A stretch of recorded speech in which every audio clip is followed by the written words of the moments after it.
ঠাকুর দেবতার ফটো নাই। কে দেখেছে কুদরা ঠাকুরের ফটো? কে বলবে?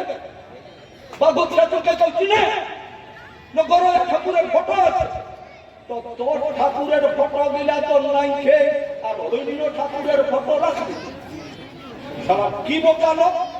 একাদশী করতে ঢুকছে তো আমি বলি একাদশী যখন করছিস তখন রোজা রাখতে আর কোনটা দুঃখাচ্ছে?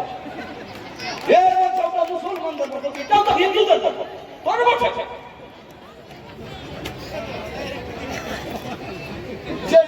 যারা হিন্দু ধর্মকে যখন পূজা করছে তখন ওটা করলে কি হবে? তাই বলছি আমাদের যেগুলা সেগুলা নিজের পূজা নিজেই করবে। মতলব যে পূজা গুলা নিজের দ্বারা সম্ভব হবে সেইগুলা আমাদের বটে, আর যেগুলা কিন্তু আমাদের পূজায় সন্তুষ্ট হয় নাই হবে নাই সেগুলা দেখলে কিন্তু আমাদের রহে।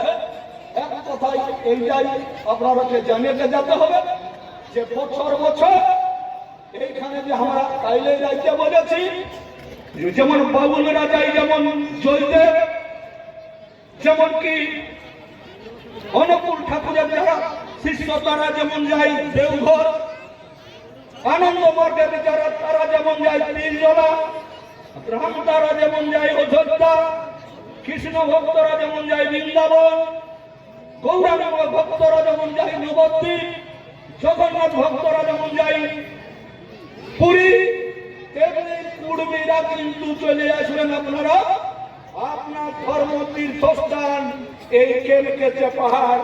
এই পাহাড় আজকে আপনারা কেউ ভুলবেন নাই, এইটা হচ্ছে আমাদের সমাজের প্রতিষ্ঠিত জায়গা।